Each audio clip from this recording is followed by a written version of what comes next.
Hey, how you guys doing? It's Danny B back for another video. I appreciate everybody being patient, man. Like I said, this is all God inspired, divinely inspired. So when He tells me to move, I move. That's kind of how I'm treating this. So uh, today I'm going to be kind of expanding on my testimony. I know I dropped the very first video I ever dropped was my testimony about how I got saved. This one's going to be more into my life as a whole and how God has been calling me my whole life. But like Jonah, I've been running. So my parents were married when they had me. Was born in Denver. Moved to New York when I was about 3 or 4. And that's where I spent my childhood, man. My mom became a nefarious drug addict. My dad was an alcoholic. When they weren't working, it was kind of like a party house. So I would have all kinds of older kids come over, and do drugs and drink and stuff in my house. When I was a kid, though, I was kind of ignorant to it. I just knew there was a lot of people over at my house. Some of the neighborhood kids would come over. I didn't really associate with them when I was younger. I played a lot of football, and I was pretty good at it, so that was pretty much my life in school. And then my parents, I don't know if they had always abused me, but then I remember they had started. I don't know if it's because in my head they had just started or it was always happening, but I was cognizant of it at a certain point. So I started to rebel in school and at home, and as I got older, the only outlet I really had was football. So I remember getting blamed for things that I didn't do, and getting my butt whooped, and the consequences was everything from a spanking or being slapped in the face to an actual beating. And my parents would lock me in my room for a week at a time, 2 days, 4 days, 5 days a week at a time. And it just became a pretty violent household. And I remember not wanting to be there all the time. So I started kind of running away and just started running the streets. I was about 10 or 12 when this started happening, or when I started running the streets. The spankings and the beatings, they started when I was much younger. A lot of people that know me don't really know this because I've kept it pent up inside. But it's time that I let it out and I let it go. So what I've learned recently is that there's there's strength in vulnerability, and that's kind of the premise here. But I need to get my story out there, man. So that's about it till I was 10. I played football till I was about 12. We moved to Las Vegas when I was about 13, 14. And God had started calling me through people and going to churches. And I felt His Spirit moving in me. And I didn't know what it was. And even though I didn't know what it was, I always knew there was something better out there than how I grew up and how I was growing up. But about 13, 14, I just started running away and started going to jail. I started stealing cars. I started carrying a gun on me. I started selling dope. Things just went downhill. And I was just like James talks about, where if you don't stand for something, you'll pretty much fall for anything in the sense of, my mind was just all over the place, and I was like a wave blown to and fro, But in my head, anything was better than being at my house because of the violence and the dysfunctionality. I would steal my mom's drugs. I would steal money from my parents. I would steal their car at night when they were sleeping. I would steal alcohol from my dad, just acting out. Some say I was trying to get attention.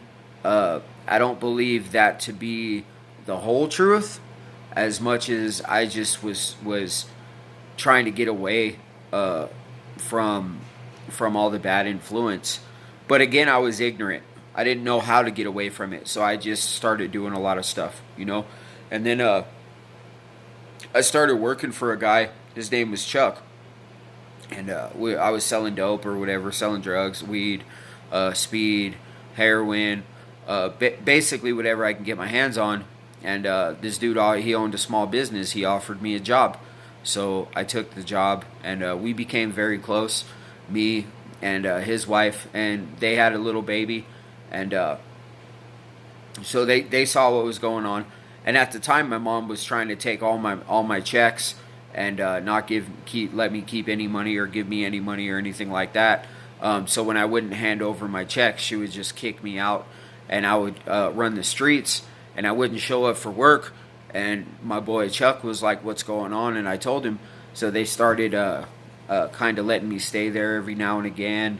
They would let me stay over for dinner, things like that.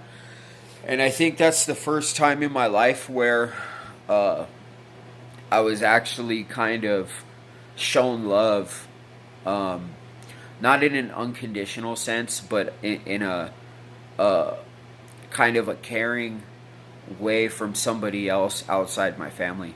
And it got to the point to where at my house, it got to the point to where I would come home and my mom would just try to beat me up, and then like she would hurt her wrist slapping me or something, and then call the police and tell them that I hit her, and then I would go to jail. So most nights I didn't even go home. You know, I'm not gonna deal with that. A lot of you that know me is I just don't deal with things like that. I'll just avoid it if I can. But anyway, so this family, they essentially took me in, and I was a little knucklehead, you know, and my boy, he is my best friend. I consider him my brother, rest in peace. He was a little knucklehead too, you know, and we would fight and then hug each other and be drinking an hour later, you know, and that kind of developed a sense of love. For me, no matter how warped it was, I felt loved, you know, and God kept calling me, and God kept calling me through different circumstances or situations, and I just kind of ignored it because I didn't know what it was, and two, I was just scared. But again, I knew there was something greater out there, you know, and so when from like 13 to about 20, I wasn't sober. I never tried to get sober throughout that time. I just lived this life of ignorance to a whole nother side to live, and my way of living became normal in my head, you know, where the drinking was normal, the drugs were normal, womanizing was normal. You know, I used to think it was normal for men to spend 2, 3, 4 months in jail every year, because that was my normal, and that wasn't okay, you know. And in my 20s, I really started to kind of see that this isn't normal, and there's a whole nother society or generation or however you want to put it out there that are not living this way. And so I got started, man. I started trying to figure out or learn new techniques and new lifestyles. It was rough, man. My 20s were really rough. I kept drinking. I almost died a couple of times through violence. You know, I had a few guns pointed at me. One dude even pulled the trigger. He had a Desert Eagle 50 cal pointed at my face. He pulled the trigger and it didn't go off. I know the gun was loaded. I know there was one in the chamber. You know, and then that's divine intervention, man. God has a greater purpose. But throughout my 20s, I tried to get sober. I didn't really get sober till the end of my 20s. I got 4.5 years sober. Ended up relapsing. You know, I got custody of my son when I was 30, 31, 32, somewhere around there. And I had been sober. Ended up relapsing. And I remember thinking when I relapsed, you know, if I leave God, I'm probably going to end up dying or going to prison.